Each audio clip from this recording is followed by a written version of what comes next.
نعرہ تکبیر، شان محمد مصطفیٰ، شان صحابہ، حضرت علامہ عبدالجبار حیدری صاحب۔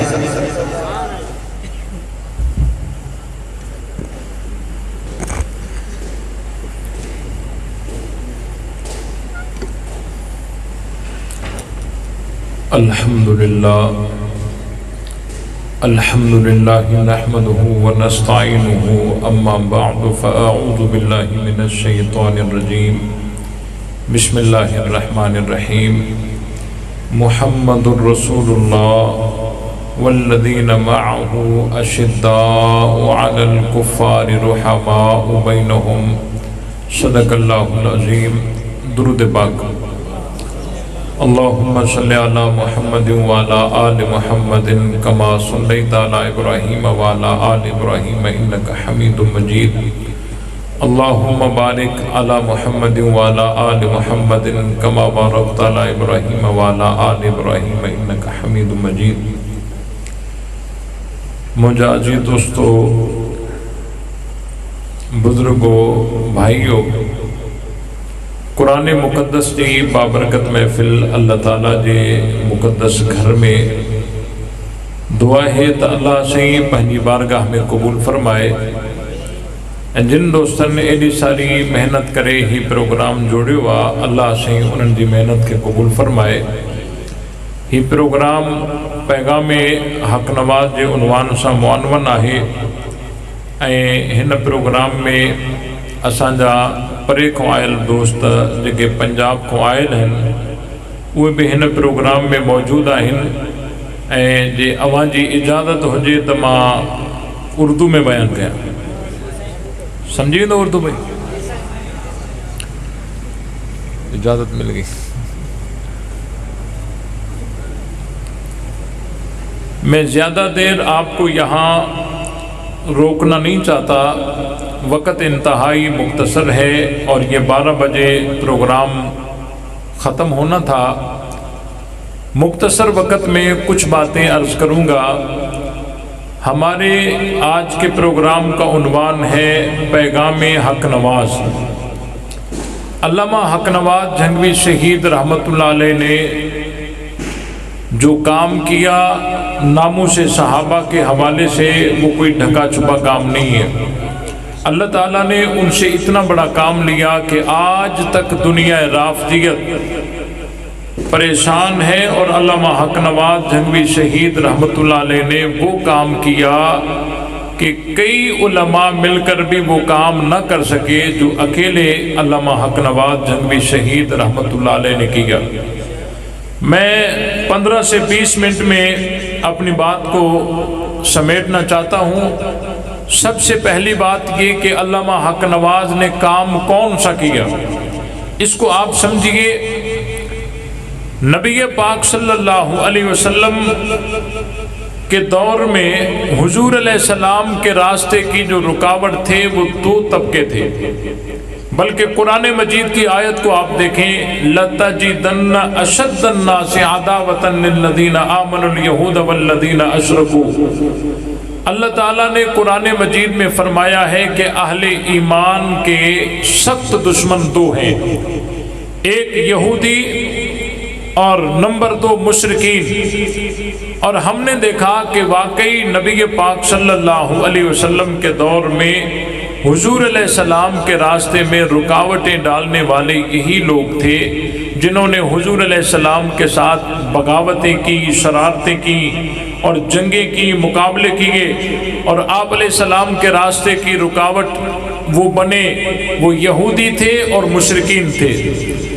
آپ علیہ السلام کے دور میں حضور علیہ السلام کے ساتھ جب انہوں نے جنگیں لڑی تو آپ علیہ السلام اکیلے ہو کر لڑتے رہے یا حضور کے ساتھ کوئی جماعت بھی تھی؟ حضور کے ساتھ کوئی جماعت بھی تھی نا۔ اس جماعت کو کیا کہا جاتا ہے؟ بولو بھائی، کیا کہا جاتا ہے؟ اب یہ یہودی تھے دشمن رسول اور صحابہ تھے محافظ رسول۔ یہ یہودی تھے دشمن رسول اور صحابہ تھے محافظ رسول۔ تو صحابہ کی دشمنی کی بنیاد یہیں سے لگی۔ بالآخر نبی پاک صلی اللہ علیہ وسلم کے دور میں یہودیوں کو ناکامی ہوئی، اور آپ علیہ السلام جب اس دنیا سے ریلت کر گئے تو یہود ایک دفعہ خوش ہوئے، انہوں نے کہا کہ اب ہم اسلام پہ غالب آ جائیں گے۔ لیکن حضور علیہ السلام کے جانے کے بعد مسند خلافت پر حضرت ابو بکر صدیق آئے، اور حضرت ابو بکر صدیق کے دور میں انہوں نے بڑی شرارتیں بغاوتیں کی، لیکن حضرت ابو بکر نے انہیں کوئی راستہ نہیں دیا۔ حضرت ابو بکر کے دور میں بھی وہ یہودی ناکام رہے۔ حضرت ابو بکر صدیق کا جب انتقال ہوا تو ایک دفعہ یہودی پھر خوش ہوئے کہ اب ہم اسلام پہ غالب ہو جائیں گے، لیکن حضرت ابو بکر کے بعد مسند خلافت پر حضرت عمر آئے، اور عمر تو عمر ہیں، انہوں نے یہودیت کو ایسا رگڑا لگایا کہ ان کی کمر ٹوٹ گئی۔ حضرت عمر فاروق کی شہادت کے بعد یہودی اس پوزیشن میں نہیں رہے کہ علل اعلان وہ اسلام کا مقابلہ کر سکیں، تو انہوں نے آپس میں میٹنگ کی، مشورہ کیا اور ایک پلان تیار کیا۔ میں پیغام حق نواز سنانا چاہتا ہوں، آپ کی توجہ میری طرف رہے۔ انہوں نے ایک پلان بنایا اور ایک مشورہ کیا اور ایک سازش تیار کی۔ وہ یہ کی کہ ہم علل اعلان اسلام کا مقابلہ نہیں کر سکتے، اب کوئی طریقہ بدلے۔ انہوں نے طریقہ یہ بنایا کہ ہم میں سے ایک گروہ بظاہر کلمہ پڑھ کر اسلام کے اندر داخل ہو جائے، اندر اسلام کے اندر رہ کر ہم جو اسلام کو نقصان پہنچائیں گے وہ بہت بڑا نقصان ہوگا۔ اور یوں کر کے عبداللہ ابن سبا یہودی کی سربراہی میں ایک طبقہ، ایک ٹولہ یہودیوں کا بظاہر کلمہ پڑھ کر اسلام کے اندر داخل ہوا، اور اسلام کے اندر داخل ہو کر انہوں نے دیکھا کہ اگر ہم سب کی مخالفت کریں گے تو یہاں رہ نہیں سکتے، ہمارا کوئی سائبان ہونا چاہیے، کوئی چھتری ہونی چاہیے۔ تو انہوں نے حب اہل بیت کا نعرہ لگایا، حب علی کا نعرہ لگایا، لیکن وہ حامی علی کے بھی نہیں تھے۔ وہ تھے کون؟ بولو بھائی، وہ تھے کون؟ یہودی تھے، اور اپنے آپ کو کہنے لگے مومنین۔ بظاہر کلمہ پڑھ کر جو اسلام کے اندر داخل ہوئے تو اپنے آپ کو کہنے لگے مومنین، لیکن وہ مومنین تھے نہیں۔ وہ کون تھے؟ یہودی تھے۔ آئے آئے قدم قدم پر اپنے آپ کو کہنے لگے ہم مومنین ہیں، مومنین ہیں، مومنین ہیں۔ اور قرآن نے بھی بتایا ہے وَمِنَ النَّاسِ مَن يَقُولُ آمَنَّا بِاللَّهِ وَبِالْيَوْمِ الْآخِرِ وَمَا هُمْ بِمُؤْمِنِينَ، کہ اپنے آپ کو مومن کہلانے سے کوئی مومن ہو سکتا نہیں ہے۔ اپنے آپ کو مومن کہلوانا الگ چیز ہے اور مومن ہونا الگ چیز ہے۔ اپنے آپ کو مومن کہلوانے سے کوئی مومن ہو سکتا نہیں ہے۔ بہرحال وہ آئے اور انہوں نے آ کر اسلام کے مقابلے میں ایک الگ دین بنایا، نبی کے کلمے کے مقابلے میں الگ کلمہ پیش کیا، اذان کے مقابلے میں الگ اذان پیش کی، نماز کے مقابلے میں الگ نماز پیش کی، پورا دین تیار کیا۔ اور یہ تیار کرنے والے یہودی تھے، اپنے آپ کو حب اہل بیت کے آڑ میں چھپائے رکھا، اور علامہ حق نواز جھنگوی شہید رحمت اللہ علیہ نے اس چادر کو ہٹا کر اور ان کو ننگا کر کے سب کے سامنے یہ بتا دیا کہ جو اپنے آپ کو مومنین کہتے ہیں وہ مومنین۔ مشن حق نواز کو سمجھنے کے لیے ایک مثال کو سمجھنا انتہائی ضروری ہے۔ حضرت حیدری شہید رحمت اللہ علیہ بہت پیاری مثال دیا کرتے تھے، فرماتے تھے دیکھو ایک کسائی ہے، اس نے بکرے کی جگہ کتا ذبح کیا۔ کیا ذبح کیا؟ کتا ذبح کیا۔ کتے کے سر کو چھپا دیا، کتے کے پائے چھپا دیے، کتے کی کھال بھی چھپا دی، اور گوشت ٹکڑے ٹکڑے کر کے بازار میں لایا اور کہنے لگا آؤ بکرے کا گوشت ہے، آؤ بکرے کا گوشت ہے۔ ایک آدمی نے اس کسائی کو دیکھ لیا تھا کہ اس نے بکرا ذبح نہیں کیا، اس نے کتا ذبح کیا ہے۔ اب اس آدمی کو کیا کرنا چاہیے؟ بات کو چھپائے یا ظاہر کرے؟ بولو بھائی، بھائی اس نے دیکھا تھا کہ اس نے ذبح بکرا نہیں کیا، کتا ذبح کیا ہے، اور یہ گوشت لوگوں کو کھلا رہا ہے، آواز لگا رہا ہے بکرے کی، لیکن گوشت بکرے کا نہیں ہے، کتے کا ہے۔ اب لوگ جمع ہو گئے، کوئی کہتا ہے 1 کلو، میرے 2 کلو، میرے 3 کلو۔ اب یہ آدمی، اس کو پتا ہے کہ یہ گوشت بکرے کا نہیں ہے، اب یہ بات کو چھپائے یا ظاہر کرے؟ مشورہ کر کے بتا دو، ظاہر کرے۔ بھائی دیکھو، اگر یہ بات کو ظاہر کرے گا تو لڑائی ہو جائے گی، جھگڑا ہو جائے گا، اور لڑائی اچھی تو نہیں ہوتی نا، ملک کے اندر امن ہے، لڑائی اچھی تو نہیں ہوتی۔ اب مجھے بتاؤ، یہ بات کو چھپائے یا ظاہر کرے؟ بھائی جب بات کو یہ ظاہر کرے گا تو لڑائی ہو جائے گی، لڑائی تو اچھی نہیں ہوتی نا۔ اب کیا کرنا چاہیے، بات کو چھپائے یا ظاہر کرے؟ اچھا پھر بھی ظاہر کرے۔ اچھا مجھے یہ بتاؤ، اگر یہ بات کو ظاہر نہیں کرتا کیا ہوگا؟ لوگ حرام کھائیں گے، پھر کیا ہوگا؟ قیامت کا دن ہوگا، ان کا ہاتھ ہوگا اور اس کا گریبان ہوگا۔ ظالم، تجھے پتا بھی تھا یہ گوشت بکرے کا نہیں کتے کا تھا، تو نے بتایا کیوں نہیں؟ اس آدمی نے اپنی جان کو خطرے میں ڈال کر اور آواز دے کر کہا کہ او لوگو، یہ گوشت نہ لو، یہ گوشت بکرے کا نہیں کتے کا ہے۔ اب اس آدمی نے جو یہ بات ظاہر کی، اس نے اپنی جان کو خطرے میں ڈالا اپنے لیے یا قوم کے لیے؟ بھئی خود کو تو پہلے سے پتا تھا، خود تو ویسے نہ لیتا۔ اس نے اپنی جان کو جو خطرے میں ڈالا وہ اپنے لیے یا قوم کے لیے؟ قوم کے لیے نا، قوم کو حرام سے بچانے کے لیے نا۔ اب قوم کو کیا کرنا چاہیے کہ یہ جھگڑالو ہے، جب تک یہ آیا نہیں تھا اس وقت کوئی جھگڑا نہیں تھا، یہ آیا ہے تو جھگڑے ہو گئے، لہٰذا یہ جھگڑالو ہے، یوں کہہ کر دھتکار دیں یا ساتھ دیں؟ ساتھ دیں نا۔ سارے مل گئے، کہنے لگے ہم آپ کا ساتھ دینے کو تیار ہیں، لیکن آپ ہمیں یہ ثابت کر کے دو کہ یہ واقعی گوشت بکرے کا نہیں کتے کا ہے۔ ان کا مطالبہ ٹھیک ہے نا؟ اس نے کہا آؤ میں تمہیں ثابت کر کے دیتا ہوں۔ سب کو لے کر کسائی کے پاس آیا، کہتے کسائی یہ گوشت کس کا ہے؟ بکرے کا ہے؟ کسائی نے کہا جی ہاں یہ بکرے کا گوشت ہے۔ تو اس نے کہا کہ اگر یہ گوشت بکرے کا ہے تو بکرے کا سر دکھا۔ تو نے جو بکرا ذبح کیا تو بغیر سر کے بکرا تو نہیں ہوگا نا، اس کا سر ہوگا، تو وہ سر دکھا۔ اب کیا اس کے پاس سر نہیں تھا؟ سر تو تھا لیکن بکرے کا نہیں تھا، کتے کا تھا۔ اب یہ سر نہ دکھائے۔ پھر اس نے کہا کہ اگر یہ گوشت بکرے کا ہے تو بکرے کی کھال دکھا۔ کیا اس کے پاس کھال نہیں تھی؟ کھال تھی لیکن بکرے کی نہیں تھی، کتے کی تھی، وہ کھال نہ دکھائے۔ پھر اس نے کہا کہ اگر تو سر نہیں دکھاتا، کھال نہیں دکھاتا، چلو پائے دکھا دے، پائے دکھا دے۔ تو کیا اس کے پاس پائے نہیں تھے؟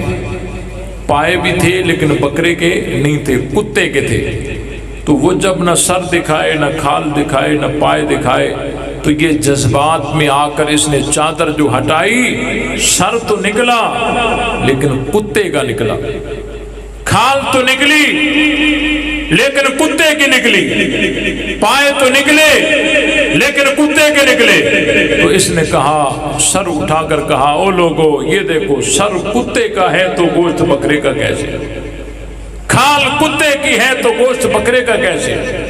پائے کتے کے ہیں تو گوشت بکرے کا کیسے؟ تو اس آدمی نے سب کو حرام سے بچا لیا یا نہیں بچا لیا؟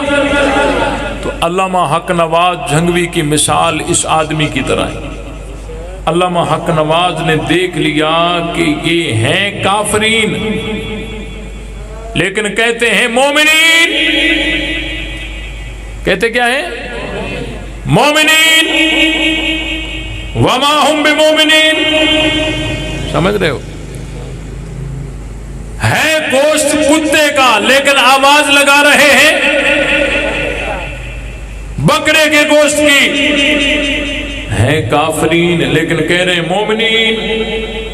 اب لوگ اس کو مومن سمجھ کر رشتہ داریاں کریں گے، نکاح کریں گے، ان کا ذبیحہ کھائیں گے، ان کا ذبیحہ حرام، نکاح حرام، اور نکاح ہوگا ہی نہیں، زنا ہوگی۔ اب علامہ حق نواز جھنگوی شہید رحمت اللہ علیہ کو کیا کرنا چاہیے تھا کہ بات کو چھپا دیتے یا ظاہر کرتے؟ بولو، چھپاتے یا ظاہر کرتے؟ علامہ حق نواز نے ایسی بات ظاہر کی کہ پوری دنیا میں گونج گئی۔ گونج گئی یا نہیں گونجی؟ ایسی ظاہر کی کہ آج کل وہ بھیک مانگتے پھر رہے کہ ہم مومن ہیں، ہم مومن ہیں، ہمیں کوئی کافر نہ کہے۔ بھئی جو قسمت میں ہوگا وہ تو کہا جائے گا، تقدیر میں جو لکھا ہوگا اس کو کون ٹال سکتا ہے؟ یہ بات سمجھ آئی کہ نہیں آئی؟ علامہ حق نواز جھنگوی شہید رحمت اللہ علیہ نے آواز لگائی کہ جو اپنے آپ کو مومنین کہتے ہیں یہ مومنین نہیں ہیں۔ اب مومنین نہیں ہیں، وہ کہتے نہیں ہم مومنین ہیں۔ علامہ حق نواز نے کہا یہ مومنین نہیں ہے، تو سارے لوگ جھنگوی صاحب کے پاس آئے کہ حضرت آپ ہمیں ثابت کر کے دیں کہ یہ مومن نہیں ہے۔ تو جھنگوی صاحب نے کہا ٹھیک ہے میں ثابت کر دیتا ہوں۔ سب کو لے کر ان کے پاس آئے، اس صحابہ دشمنوں تمہارا دین کون سا ہے؟ انہوں نے کہا ہمارا دین اسلام ہے۔ تو جنگ والے نے کہا پھر محمدی کلمہ دکھاؤ، محمدی اذان دکھاؤ، محمدی نماز دکھاؤ، محمدی قرآن دکھاؤ۔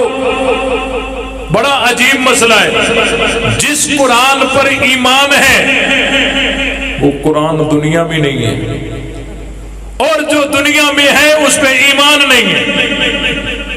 ایسے ہی ہے نا، جس قرآن پر ایمان ہے وہ قرآن دنیا میں نہیں، اور جو ہے اس پہ ایمان نہیں۔ تو جوڑ لگتا نہیں، یہ مومن کیسے بنے گے؟ یہ بات سمجھ آئی کہ نہیں آئی؟ علامہ حق نواز نے کہا کہ تمہارا مذہب کون سا؟ کہتے ہیں اسلام۔ اچھا اسلام ہے تو محمدی اذان دکھاؤ۔ کیا ان کے پاس اذان نہیں ہے لیکن محمدی نہیں ہے؟ علامہ حق نواز نے کہا کہ اگر دین اسلام ہے تو محمدی نماز دکھاؤ۔ کیا ان کے پاس نماز نہیں ہے؟ نماز ہے لیکن محمدی نہیں ہے۔ پتہ چلا کہ جس کا کلمہ محمدی کلمہ نہ ہو وہ مذہب اسلام کیسے؟ جس کا دین طریقہ پورا الگ ہو۔ بھائی حضور علیہ السلام اس دنیا میں آئے، ایک دین لائے، دو نہیں آئے۔ اذانیں دو، کلمے دو، نمازیں دو، طریقے دو، اور پورے اصولیات میں اختلاف ہے۔ ایک ہوتا ہے نا فروعات میں اختلاف، وہ قابل برداشت ہے شریعت کے مزاج میں، لیکن اصول کا اختلاف، بنیاد کا اختلاف، قرآن کو انکار کر کے، صحابہ کی تکفیر کر کے کوئی اپنے آپ کو مسلمان کہلا سکتا ہے؟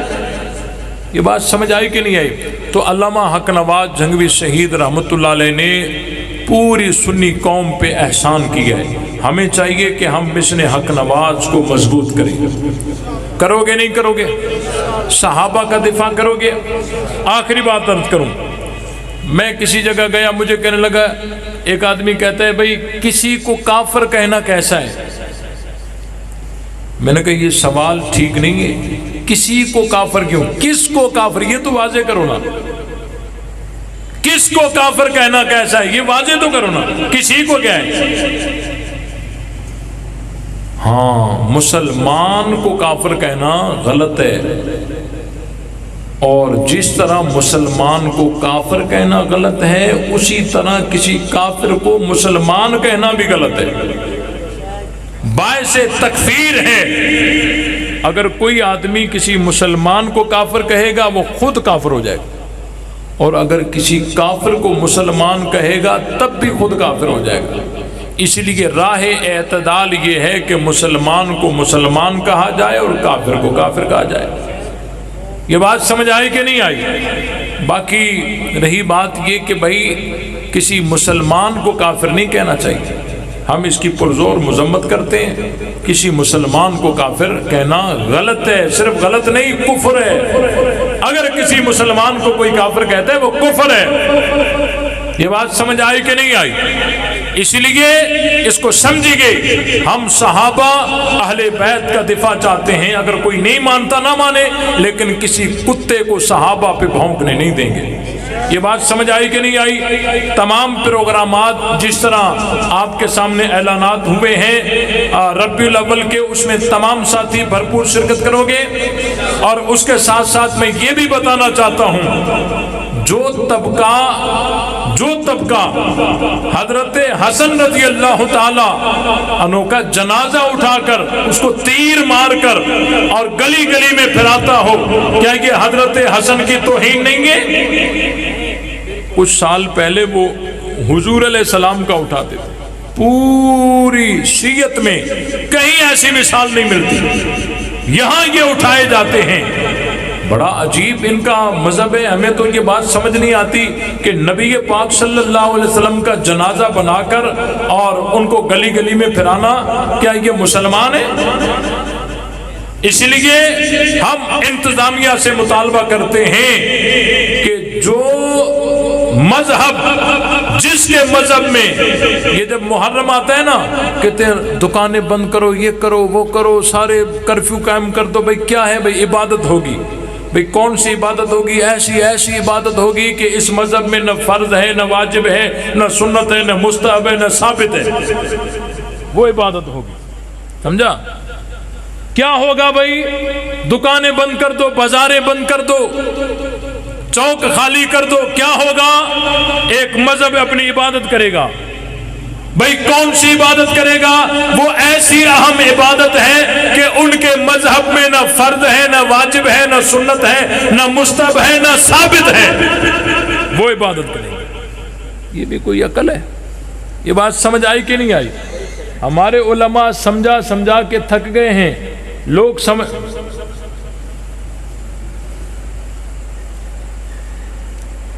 بھئی یہ تو تب صحیح ہو سکتا ہے جب غلطی اس کی ہو نا.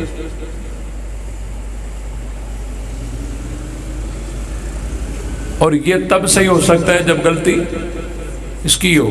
لیکن جس مذہب میں نہ یوں ہو اور نہ یوں ہو، صرف یوں ہو، تو سمجھ نہیں سکتے کہ غلطی کسی اور کی نہیں، اپنی ہے. یہ بات سمجھ آئی کہ نہیں آئی؟ غلطی کسی اور کی نہیں، اپنی ہے.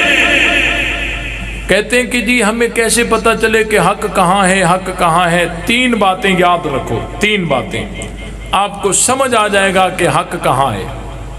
اللہ تعالیٰ کو 3 چیزیں محبوب ترین ہیں: کتاب اللہ،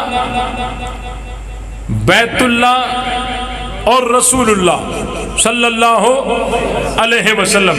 یہ 3 چیزیں اللہ نے جس مذہب کو دی ہیں وہ مذہب حق ہے. وہ مذہب کیا ہے؟ یہ قرآن کے حافظ وہاں ہیں یا یہاں ہیں؟ بھئی جو حافظ ہیں ہاتھ تو اوپر کریں. اتنے حافظ، دیکھو مختصر سا ایک مقامی جلسہ ہے، سٹی کی حد تک جلسہ ہے، اور اتنے حفاظ ہیں. اور ان کو بڑے سے بڑے جلوس میں کہو کہ بھئی جو حافظ ہے ہاتھ اوپر کرو، وہ ہاتھ اوپر کیا سر بھی نہیں جگے. یعنی قرآن وہاں نہیں یہاں ہے. ایک بات. باقی 3 سے 1 گیا، باقی اچھا جاگ رہے ہو. 2 نمبر 2 بیت اللہ. بھئی کعبۃ اللہ میں اذان ان کی یا ہماری؟ یہ آج سے ہماری ہے یا شروع سے؟ کعبۃ اللہ میں نماز ان کی ہے یا ہماری؟ یہ آج سے ہے یا شروع سے ہے؟ بھئی کعبۃ اللہ میں امام ان کا ہے یا ہمارا؟ یہ آج سے ہے یا شروع سے ہے؟ تو کعبۃ اللہ میں اذان بھی ہماری، نماز بھی ہماری اور امام بھی ہمارا. تو اللہ نے کعبۃ اللہ ان کو دیا یا ہمیں دیا؟ باقی بولو. نبی پاک صلی اللہ علیہ وسلم، حضور علیہ السلام کہیں جا رہے ہیں، کہیں سے آ رہے ہیں، بدر میں جا رہے ہیں، احد میں جا رہے ہیں، تبوک میں جا رہے ہیں، تو حضور کے ساتھ آنے جانے چلنے پھرنے والے کون؟ صحابہ۔ حتیٰ کہ حضور علیہ السلام کی جب رحلت ہوئی تو آپ علیہ السلام کی تدفین ہوئی حضرت فاطمہ کے حجرے میں۔ کس نے کہا حضرت؟ آپ علیہ السلام کی تدفین ہوئی خاتون جنت حضرت فاطمہ کے حجرے میں۔ اچھا، کس کے حجرے میں؟ اچھا، حضرت عائشہ کے حجرے میں ہوئی ہے۔ ہاں، اگر حضور علیہ السلام کی تدفین حضرت فاطمہ کے حجرے میں ہوتی تو ہمیں کوئی اعتراض نہیں تھا، کیونکہ حضرت فاطمہ ہماری ہے۔ لیکن اگر ایسا ہوتا تو لڑائی باقی رہتی۔ وہ لوگ کہتے کہ خاتون جنت حضرت فاطمہ ہماری ہیں، حضور ہمارے گھر مدفون ہیں۔ ہم کہتے نہ حضرت فاطمہ ہماری ہے، حضور ہمارے گھر مدفون ہیں۔ یہ لڑائی باقی رہتی۔ اللہ کو پہلے ہی پتا تھا، اللہ نے چن کر حضور کو عائشہ کے حجرے میں سلا دیا۔ وہ بھی کہتے ہیں عائشہ تمہاری ہے، ہم بھی کہتے ہیں بھائی جن کی ہے وہ بولیں۔ وہ بھی کہتے ہیں عائشہ تمہاری ہے، ہم بھی کہتے ہیں۔ یہ بات سمجھ آئی کہ نہیں آئی؟ اور یہ اللہ تعالیٰ کی قدرت کے فیصلے ہیں۔ اور حضور علیہ السلام کے ساتھ تدفین ہوئی روز اطہر میں حضرت علی اور حضرت عباس کی۔ اچھا، نبی کے روزے میں اندر حضرت علی کی تدفین حضرت عباس کی ہوئی؟ اچھا، نہیں ہوئی؟ کن کی ہوئی ہے؟ اچھا، حضرت ابو بکر اور حضرت عمر کی ہوئی ہے۔ ہاں، اگر حضور علیہ السلام کے روزے میں اندر تدفین حضرت علی کی اور حضرت عباس کی ہوتی تو ہمیں کوئی اعتراض نہیں تھا، علی بھی ہمارے ہیں، عباس بھی ہمارے ہیں۔ لیکن ایسا ہوتا تو لڑائی باقی رہتی۔ وہ لوگ کہتے کہ ہمارے آدمی حضور کے ساتھ سوئے ہوئے ہیں، ہم کہتے نہ ہمارے سوئے ہوئے ہیں، لڑائی باقی رہتی۔ اللہ کو پہلے ہی پتا تھا، اللہ نے چن کر ایسے یار سلا دیے۔ وہ بھی کہتے ہیں تمہارے ہیں، ہم بھی کہتے ہیں ہمارے ہیں۔ وہ بھی کہتے ہیں تمہارے ہیں، ہم بھی کہتے ہیں ہمارے ہیں۔ بات سمجھ آئی کہ نہیں آئی؟ وہ بھی کہتے ہیں تمہارے ہیں، ہم بھی کہتے ہیں ہمارے ہیں۔ وہ بھی کہتے ہیں تمہارے ہیں، ہم بھی کہتے ہیں ہمارے ہیں۔ ما بین بیتی و منبری روضۃ من ریاض الجنہ، نبی کا روزہ جنت ہے، اور اللہ نے جو جنت دنیا میں رکھی ہے اس میں قبضہ بھی اہل سنت کو دیا ہے۔ اب تو ماتم ان کا حق ہے نا۔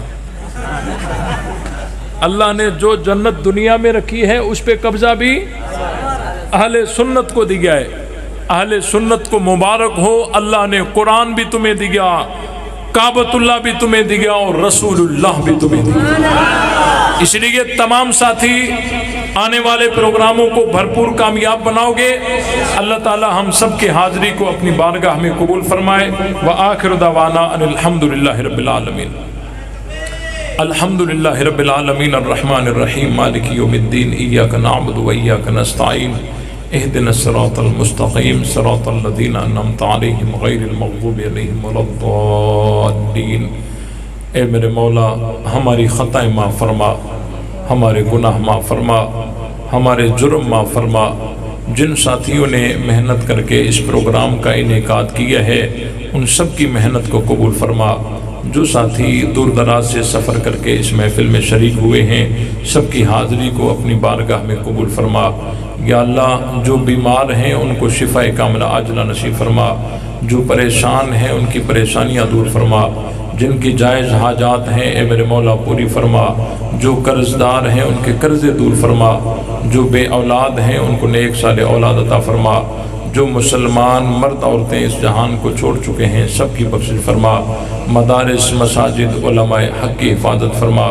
اے میرے مولا، جو زندگی گناہوں میں گزری ہے درگزر فرما، جو زندگی باقی بچی ہے جرت، غیرت، ہمت، اخلاص کے ساتھ مشن صحابہ و مشن اہل بیت پہ قربان کرنے کی توفیق عطا فرما، آخر میں مزیدار شہادت کی موت نصیب فرما، زبان پہ کلمہ لا الہ الا اللہ محمد رسول اللہ۔